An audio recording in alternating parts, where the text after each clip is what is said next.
So tonight is Matthew chapter 24. So this is a unique discourse. And we talked about last week how my theory is, and I think it's a legitimate theory to consider at least, is that the previous chapter, chapter 23, that talks about the woes of the Pharisees, that really, when Matthew put this together, I think he was really seeing 23, 24, and 25 all being part of the same discourse. Even though the location changes here at the beginning of 24, another reason that I mentioned, that I didn't mention last week, that I want to mention tonight, why these two might tie together. If you go back to the very beginning, or at the very end of the previous chapter, it's the lament over Jerusalem. So Jesus is on the Temple Mount, he's with his disciples, he's just talked about the woes and how hypocritical the Pharisees are. And then he has this lament over Jerusalem. And I pointed it out last week, verse 38, "Behold, your house is being left to you desolate." And what did I suggest last week that house was? In a broad sense, it could be Israel, it could be a lot of different theological concepts, but he's at the temple, he's talking about temple leadership, and he's about to go into a whole discussion, two-chapter discussion, that involves the destruction of that temple. And given that in the Old Testament, the house that term is used for God's temple more often than not. I'm suggesting verse 38 of the previous chapter, your house is being left to you desolate. And it's interesting because right after that, we go right into 24. And if it's a part of the same discourse, you would tend to expect some tie-in. And they're coming out of the temple, and the disciples make a comment about all these buildings, right? And he then talks about what he had just mentioned up here, how that house will be left desolate. What is that going to look like? And Jesus then further defines it and says, not one stone here will be left upon another. Okay? So that is a tie-in that I didn't quite mention last week in that much detail. Another reason why I think we're meant to read this all as one discourse, these three chapters. I'm a swimmer. I don't know if you knew that. I have a little decal on my truck of a guy swimming. You know, some people have families, dogs, cute things from Star Wars, whatever, favorite sports teams. I have a little icon of a guy swimming, right? He's got better form than I do, interestingly enough. But I wasn't always as comfortable in the water as I am now. And I'm just wondering, have you ever been in a situation where you're either in a river or a stream or a lake, and you're just walking by the shore and everything seems, water's down by your ankles, and maybe you get up to your knees and then up to your waist, and maybe you go out up to your chest and you're doing fine. And then, depending on the circumstance, this happened to me once, you take that next step and it's like there's no floor anymore. Right. Have you ever done that before? And I went under, and all of a sudden, what was very manageable, maybe, fighting the current a little bit because I'm up I'm still able to hold all of a sudden, things have dramatically changed. I'm in over my head, right? That's what Matthew chapter 24 is. We've been kind of waiting. In last chapter, we kind of got up to our chest a little bit in some of these ideas and things. Chapter 24 and 25, people quickly get submerged, and they feel like, I really don't know what I'm reading now. I don't know how to interpret it. I don't know what direction to go with it. And there's so many options out there. Okay, so we're just going to try and wade through some of those things. This is so complicated that it is actually worthy. It's one of those passages that's worthy of a diagram or a picture or a visual. Do you know those passages that are that complicated? So I pulled out my old Keynote, which is like PowerPoint.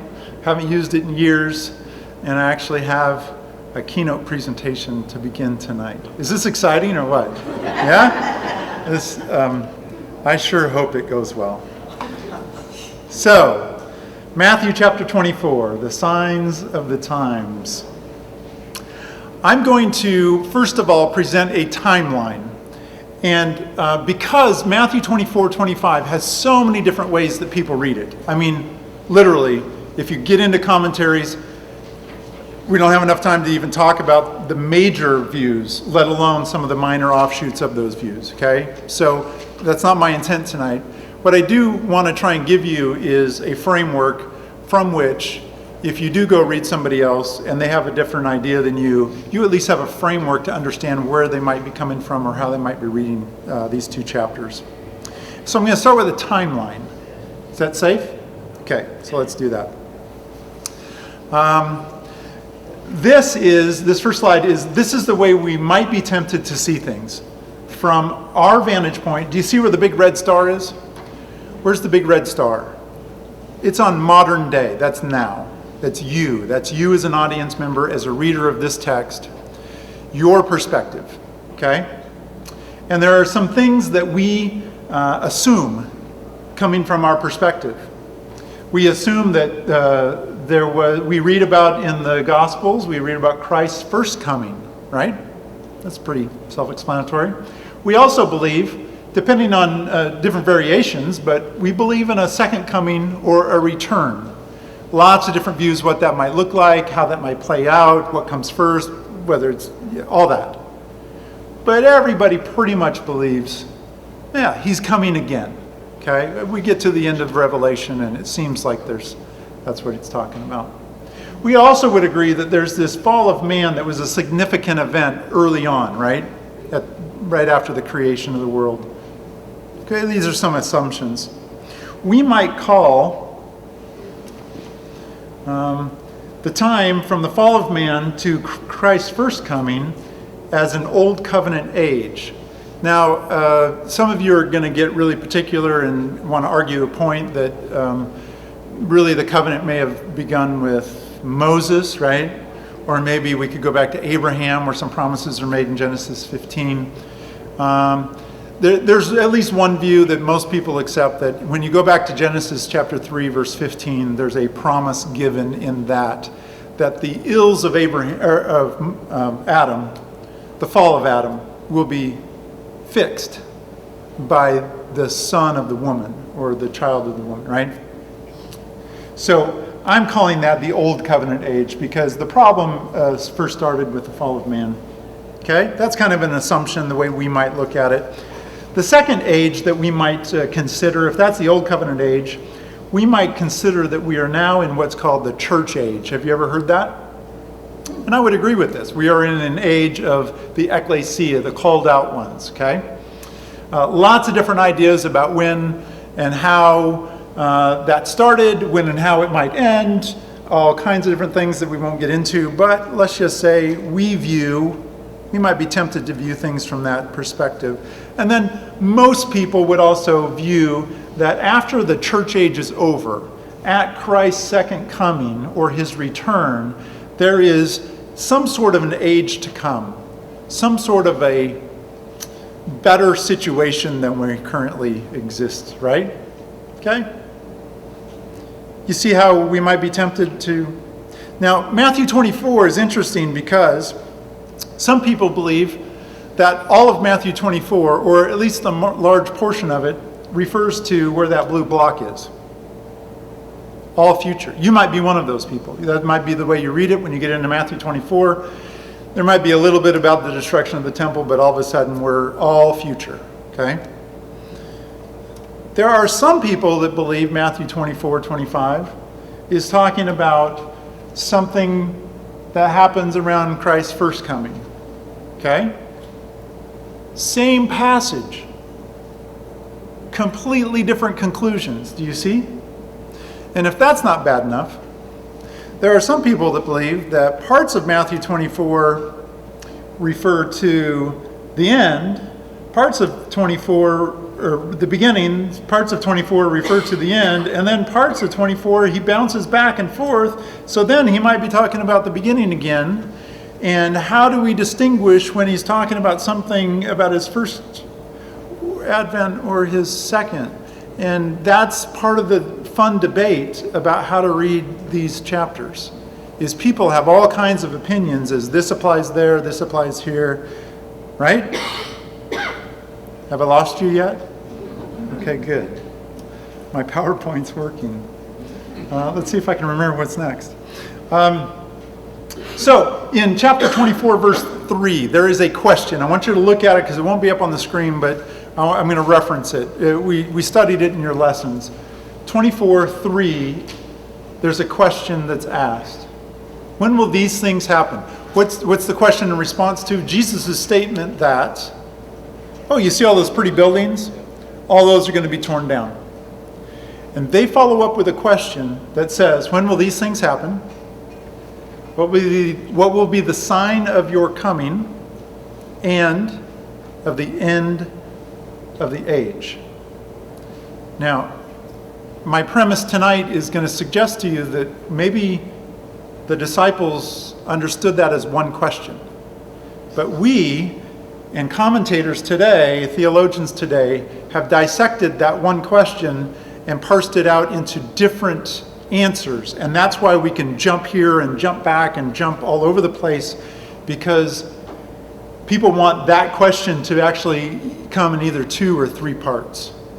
And based on what part of the question Jesus is answering, part of that may be in the past or the future and back and forth and all that, okay? So that gets a little confusing. Let's take a look at one thing that we do have to add to this picture is that we know that the temple was destroyed. Do we know when? It was in AD 70, okay? And we're about AD 30, the time Jesus is making these statements, give or take. And so that's about 40 years, which, interestingly enough, is biblically speaking about a generation. That's how long the generation was out in the wilderness, in Exodus, right? Okay? So when Jesus is talking about generations, this generation, he's probably thinking in terms of a 40-year period of time or so, right? But we also have a question as to which generation it is, and I'll get to that in the next slide. But we have to have the temple destroyed, because part of the question is, when will these things happen? That's clearly talking about the destruction of the temple buildings, right? And we know that that happened in 70 AD, so we have to add that to our timeline. So what else? There's that blue block, which is a generation of people. So some of Jesus' statements have to apply to that generation, right? Specifically, at least, at a minimum, the temple buildings destroyed. That happened within a generation. They saw that. People alive when Jesus was saying those things saw that happen within a generation, okay? There's also some things that, from our perspective, we want to put down at the other end. The other 2 questions. Your coming, we want that to be his second coming, right? And the end of the age, we want that to be the age to come. We want the end of the age question to be the end of our age, the church age that we're in, right? Does that make sense? When will this church age end, or any age associated or connected to what we're in currently? And when will that final, the age to come, the eschaton, how will that play out? That's the question that we are asking when we hear the disciples say what they said. My question tonight is, what is it that the disciples actually asked? And remember, Jesus is saying this generation. He says it twice in these 2 chapters. Once in 23, once again in 24. 23 verse 36 and 24:34. What are they asking about what generation? We know at least part of it fits that generation. We would love for it to be, we would love for my PowerPoint slide to go to the next, and it seems to be missing. So just a second. We would love the next generation to be, there are some people, when they hear Jesus' words, this generation, they apply some of that to a yet future generation to us. Whenever his second coming comes, that will begin a generation of people that will see certain things happen, okay? So we're doing this dance between past and future, trying to understand it from our perspective, probably largely ignoring the perspective of the disciples when they asked. So let's get into what is it that the disciples were asking in 24:3. Well, first of all, did they have any idea that there was a church age? No, the disciples had no idea. So let's get our perspective back to theirs, and let's get rid of the church age. Not because it's not going to happen, but because it wasn't on their radar. That's not what they were asking. How about the age to come, the way we understand it? After the church age, there will be a second coming and an age to come. Do you think they had that on their radar? Nah, let's get rid of that. That's long gone. What about that generation of people at Christ's second coming or his second return? Do you think that was on their radar? I'm going to propose to you that they had no idea he was going away, even though he told them many times. So for them to ask, when is your second coming? It's not on their radar, right? They would not be asking that. So when they say, what is the sign of your coming? That must be referring to something else, not what we want to say. So let's get rid of that whole genre. Do they even care about us here in the modern day? Are we on their radar at all? No, about as much as people 2,000 years from now are on our radar, right? Yeah, no. So guess what? Yeah, we disappear. So, one more thing we got to get rid of. What is it? Christ's first coming. Would they be thinking in terms of Christ's first coming? No, they're good Jewish people. They don't know about a second coming, so they wouldn't refer to it as his first coming. So let's get rid of that. What would they call it? The birth of the Messiah. The Messiah has arrived. Promised in the Old Testament, he's here. Right? And what's the Messiah going to do in their perspective? He's going to end the current administration and set up a new kingdom. Right? Does that sound familiar? So, the way they're seeing it is, there's a Messiah's kingdom. We come to know it in New Testament language as a new covenant age. So, it's a good balance between this old covenant age, old covenant being from the fall of man. We've got a problem here on earth. Christ fixes the problem at the cross, death, burial, resurrection, and ascension, right? Ushers in a new covenant, talked about all throughout the new, right? Communion, what does he say about the blood? This is the grape juice. This is, or actually the wine, sorry. He says about the wine, this is the blood of the new covenant. It is a new set of rules that will be at play in his new administration, his new kingdom. This is the way that they were thinking when they asked the question, what will be the sign? What's that? But that hadn't happened. That hadn't happened yet, but they had always been asking the questions, is it now? After death, burial, resurrection, they say, is it now that you're setting up your kingdom? Remember, had a mother of the two of them come and say, hey, I'd really like my sons to be at your right and at your left. We covered that, right? I'll show you in just a bit some scripture passages where Jesus says, I'm going away and I'll prepare a place for you and I'll come back. And what's their response? Where are you going? And why can't we go with you? What are they thinking? He's going maybe 20 miles away or maybe to a different continent, and they could make the trip with him. That seems like, they're the right-hand men. That's the way they're thinking. Our vocabulary is not in their radar when they ask the question. Now, that doesn't necessarily mean that Jesus doesn't answer our questions, but it's not what they were asking. So, let's try and figure out what they were asking. If I recap their question, they're saying, when will the temple be destroyed? What will be the sign of your coming? And when they said your coming, This is a reference to a vision in Daniel chapter 7, where one, like the Son of Man, given that title, comes into a throne room in heaven and is seated on the throne. So when they say, "What's the sign of your coming?" they're thinking, when are you coming into your kingdom? You're already here, but when do you come into your kingdom? When do you set it up and rule? That's what they're thinking. And they're thinking from a Daniel 7 vision perspective. Okay, do you see how we might butcher that or be tempted to butcher that perspective? And lastly, what's the end of the age? Do they have our ages in mind? No. What ages do they have in mind? They have 2 ages. And they feel like that they're nearing the end of one of those ages, an Old Testament, an Old Covenant age. And they are expecting, when is that going to be over?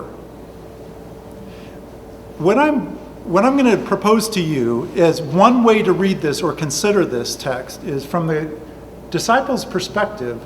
All 3 of those things were to happen simultaneously, or at least very close together, as kind of one event. A transition out of the old into the new.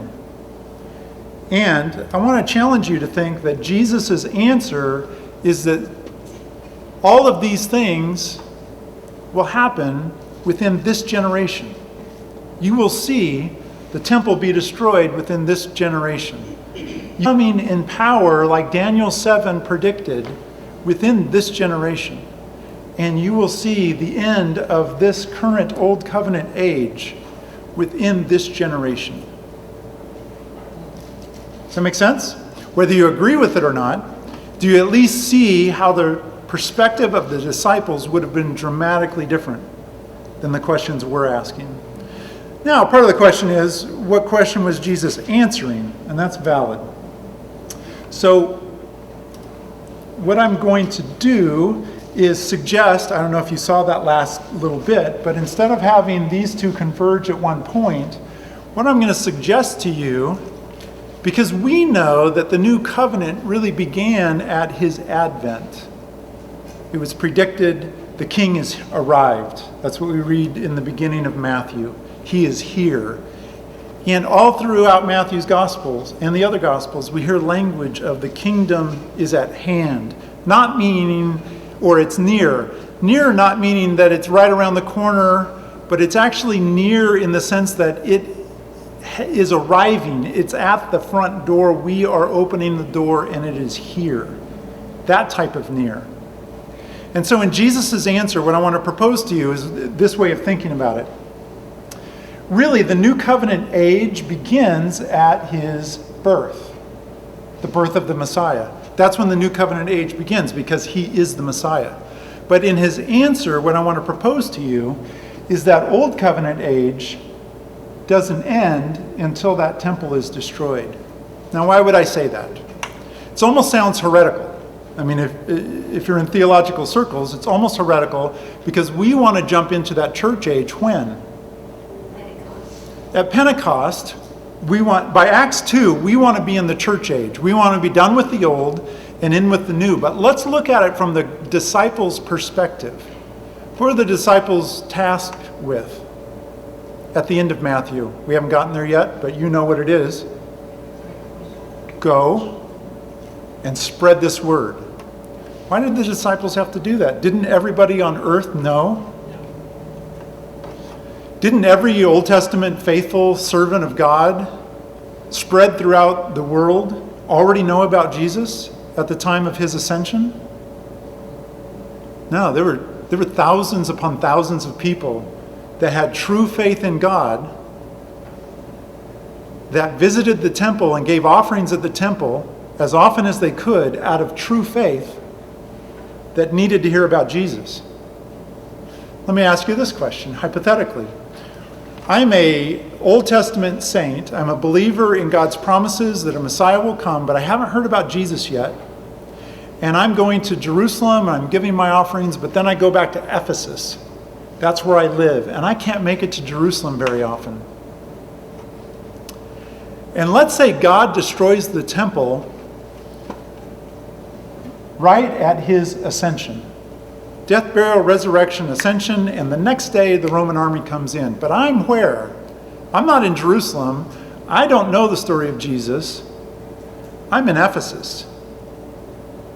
And what's my perspective when I get that news? The floor has just fallen out from under me.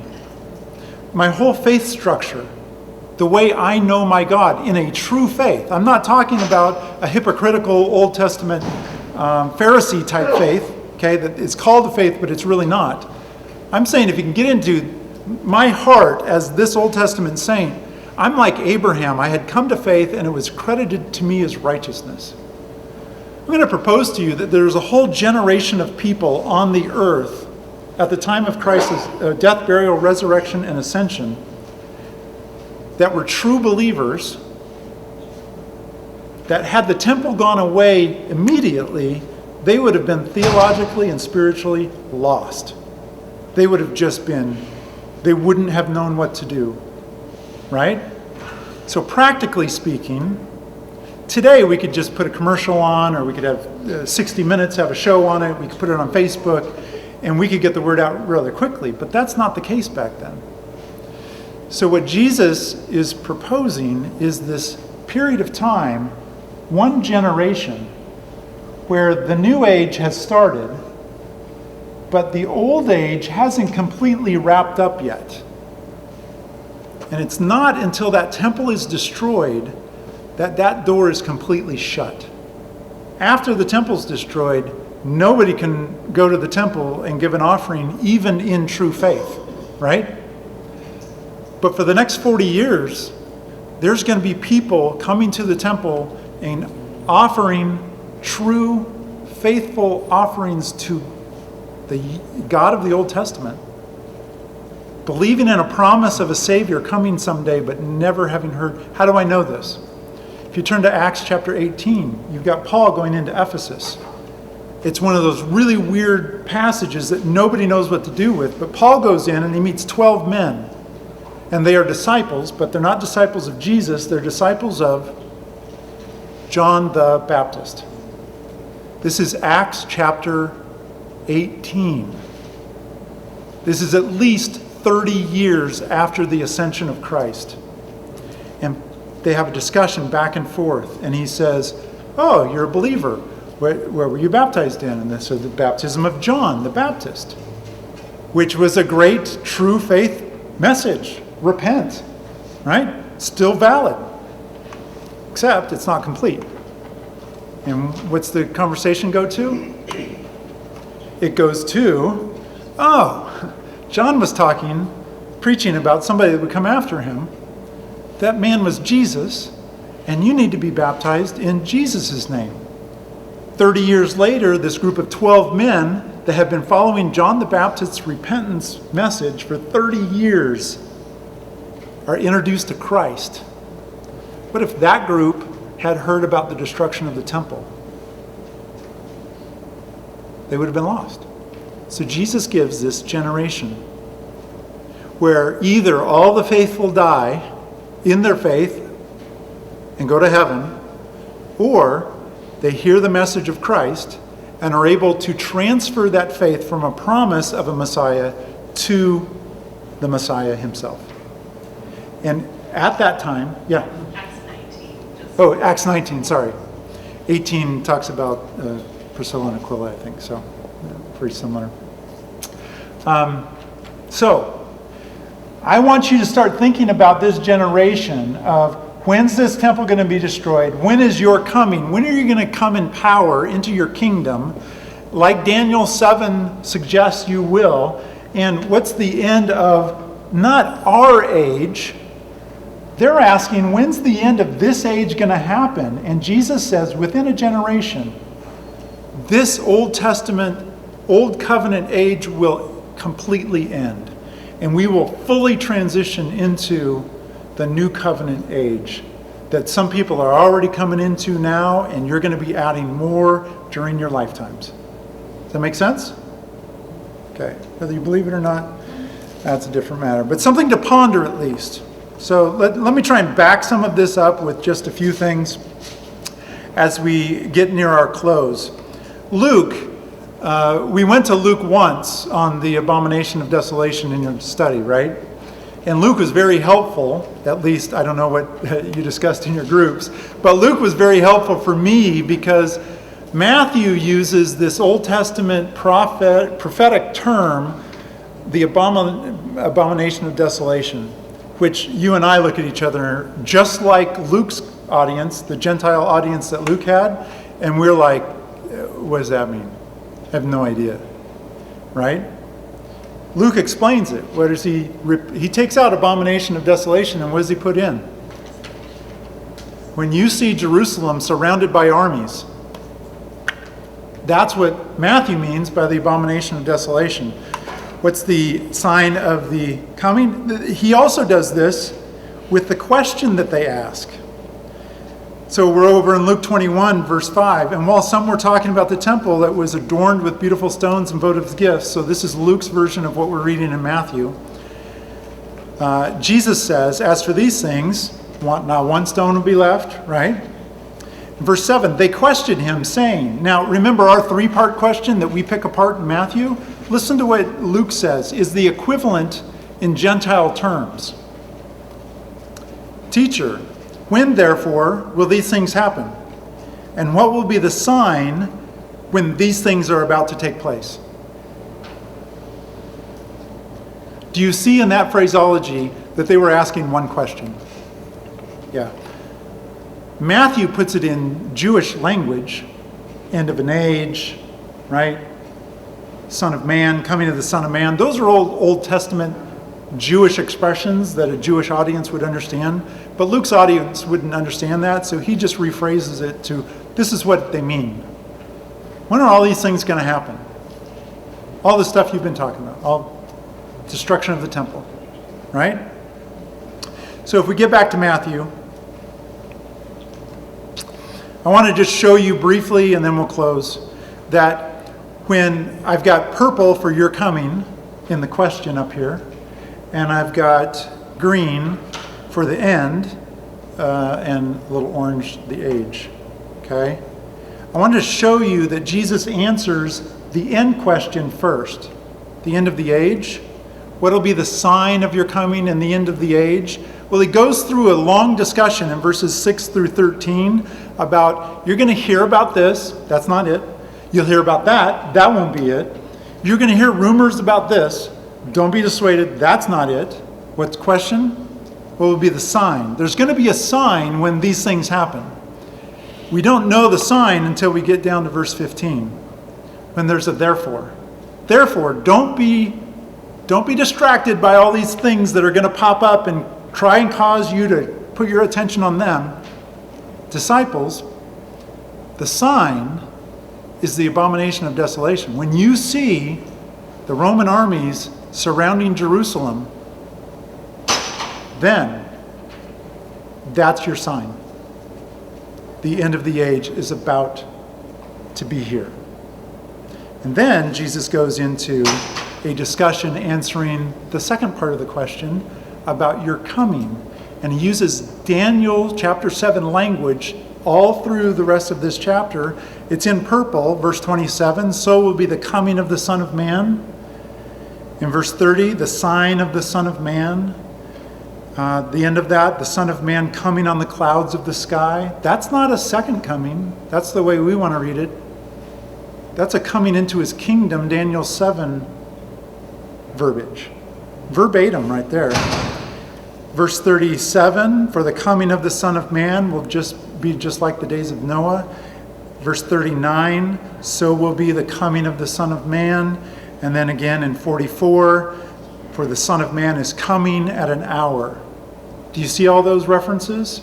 He uses their language. He uses Daniel 7 language. And he says, when you see the armies surrounding Jerusalem, you will see that I am in power in a throne in the heavenlies because I'm going to send the Roman army on my behalf, a pagan army. Has he ever done that before? Yeah.